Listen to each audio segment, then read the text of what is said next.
Hello everyone, this is Zooc and today I'm bringing you a new cooking video. This one is going to be the magnum opus of Romanian pastries, especially the holiday ones, are very well known and very beloved traditional Romanian Cozonac, which is a sweet bread, but I'm not going to call it that because sweet bread means testicles in English as far as I know.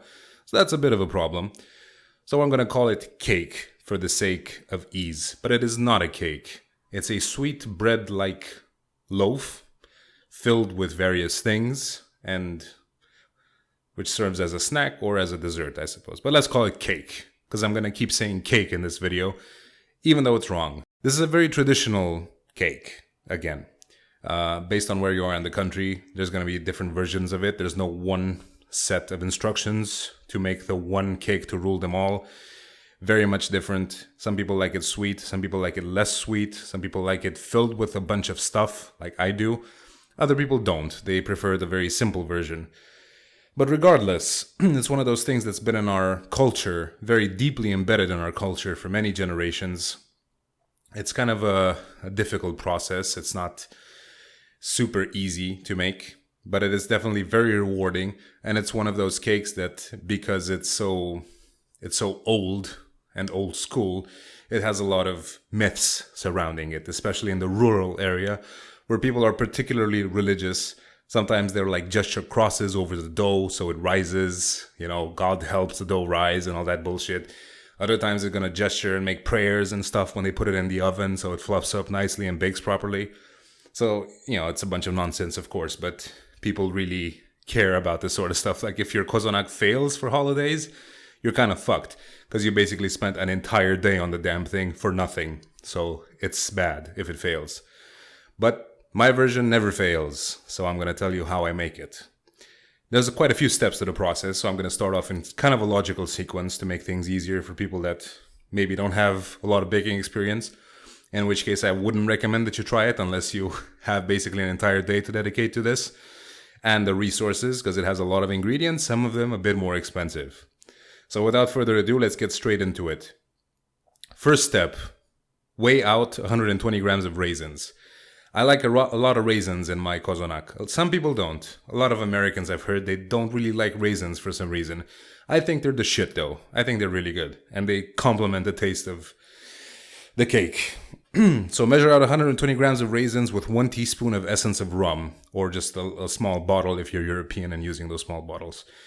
One trick you can do with raisins, which I didn't do in this video unfortunately, is to soak them in boiling water for about, I'd say 10 minutes.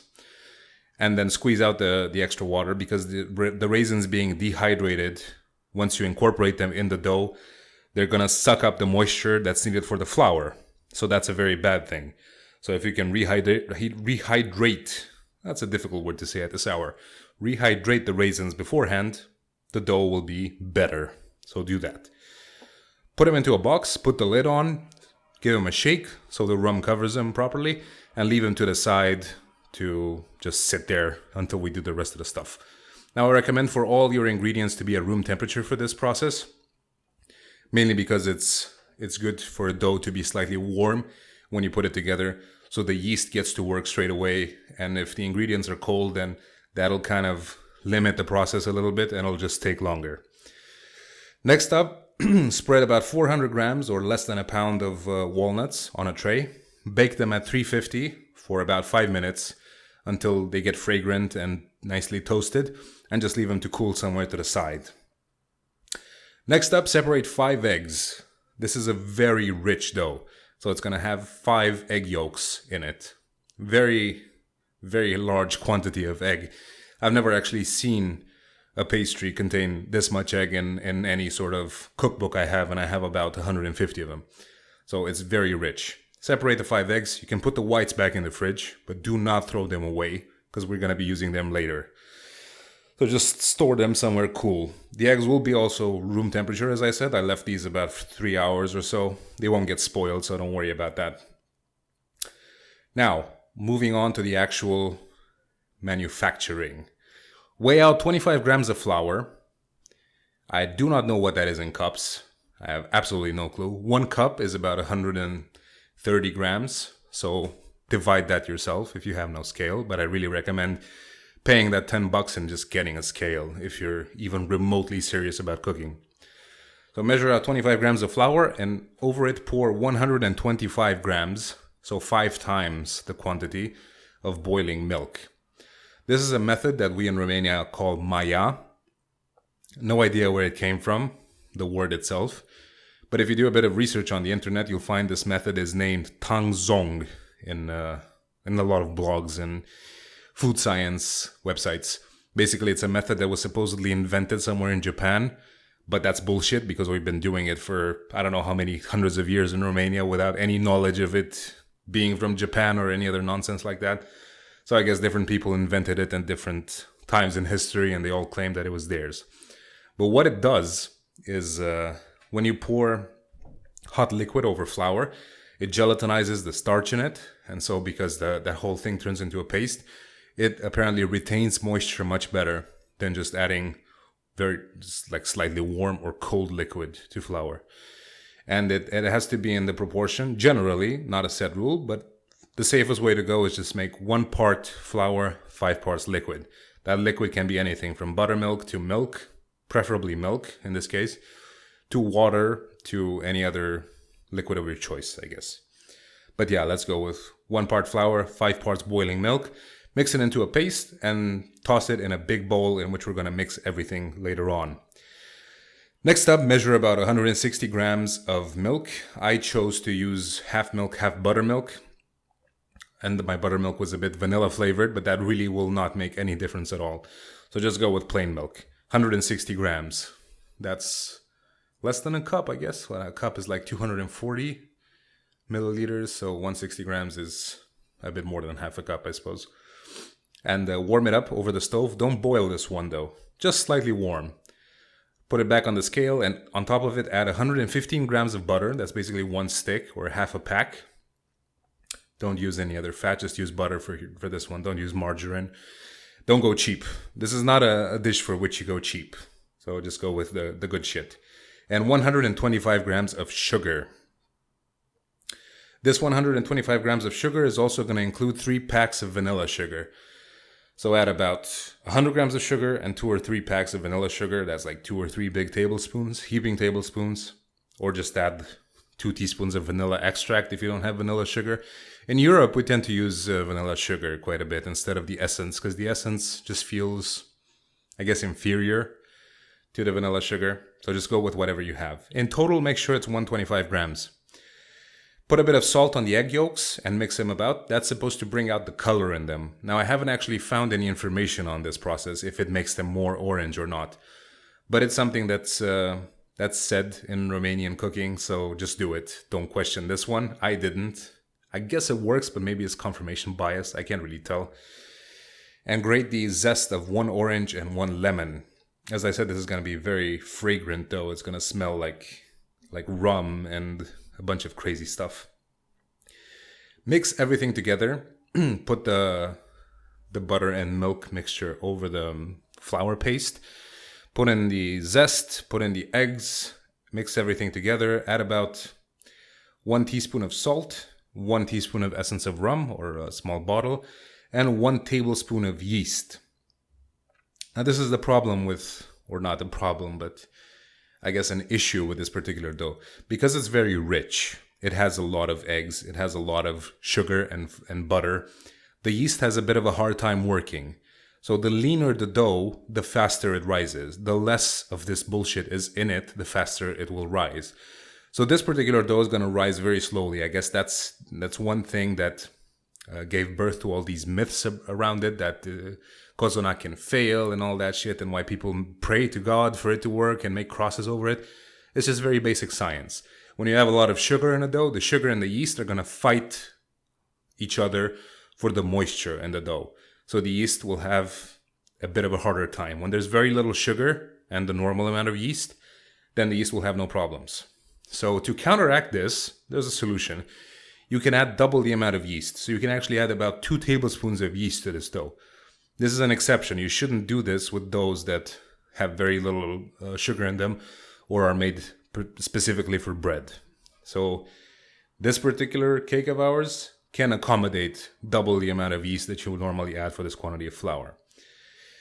Once everything is mixed in, start adding the flour. I've used a total of 600 grams, and that's 20 ounces for this cake. You can use more, you can use less, depending on how the moisture is and where you live. But just start adding it in stages and mixing it until it becomes an actual dough. Remove it from the bowl, put it on a floured surface, and start kneading it. And try to stick within these 600 grams of flour. This includes all the flour that I've added for sprinkling on the kneading surface as well. So in theory, it should take only 500 grams, but it took 600 because it's very, very sticky from all the sugar and the eggs and stuff. So start kneading it. The way you knead it is you push it with the heel of your hand forward, and when you drag your hand back, you fold it over itself. Now, as you see in the video, this can be a very sticky situation, very messy. This particular dough is never going to be smooth and supple like other doughs. But one thing to do is to make sure that you always have a kind of a clean surface when you knead it. So use a scraper or a knife or anything. Just scrape off the mess. And don't worry if it seems too sticky. You just keep kneading it for about 10 minutes. When the 10 minutes are up, you can clean your hand. Don't try and rub your hands together to take the dough off them, because those little bits and nuggets that come off will not get incorporated properly in the dough, and they're just going to be hard lumps when it's baked. So just clean your hands as well as possible with a scraper and then go wash them. Gather the dough into a ball, cover it, and leave it the fuck alone for 15 minutes. There's going to be 2 kneading stages for this one. As I said, it's quite complicated. It's not easy to make this fucking thing. You don't add the raisins now. On purpose, by the way. Because the raisins are going to cut through the gluten fibers when you knead the dough, because they're kind of sharp-ish. So the raisins are going to be added after the dough has risen. So after 15 minutes, come back to it and start kneading it again for another 10 minutes or so. And you can keep adding more flour. Just be sure you stick within the 600 grams limit that I mentioned earlier. If you use less, then good for you. Like, the less you use, the better. That's fine. Pour about a tablespoon of oil into a bowl and put your dough there, cover it with plastic foil, and put it in a warm place to rise. The rising is going to take a huge amount of time. Usually any bread dough or pastry dough will rise in about an hour, max, I'd say. This particular one took me 3 hours just for the first rise, and another 3 hours for the second one. So as I said, be prepared to waste an entire day on this thing. So after about 3 hours, it should have doubled in size at least. It could be bigger, it could be a bit smaller, but 3 hours is generally a safe bet. If it proves in a shorter time, then get right to the next stage and you'll be fine. Remove your 5 egg whites from the fridge and beat them lightly just until they break up and become slightly foamy. The walnuts that I mentioned earlier that you toasted, put those in a food processor and grind them to a fine powder, preferably. The finer the better.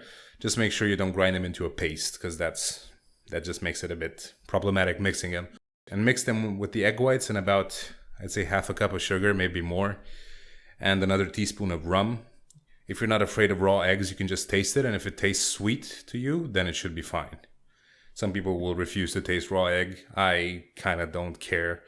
I don't think salmonella is a thing in Central Europe right now, so just go ahead and taste it.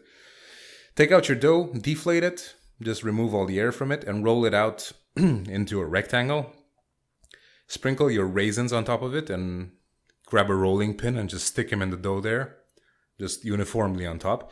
And then fold the entire dough into thirds like a letter, and then fold it again. This will redistribute the raisins throughout it, and it'll make sure that they come out uniform. Next, roll it into a rectangle again. The width, or how do I say this? The height, I guess, is supposed to be as big as your baking pan. And the width is really as much as you choose, like about 50 or 60 centimeters, or like 20 inches, I guess. Yeah, 20 inches works fine. By 12 inches. 20 inches by 12. I have no clue what inches are, so let's just go with that. And mix your walnut paste together well, and just spread it over the entire thing, leaving about a 1 inch or like 3 centimeter edge on the short side. Next up, roll it into a log. Yes, a log, ladies and gentlemen. This is going to be basically it for now. For the next 3 hours, this baby will rise again. Butter your baking dish or baking pan or whatever it's called, baking pan I suppose. Throw the log in there with the seam side down. Make sure the seam is on the bottom.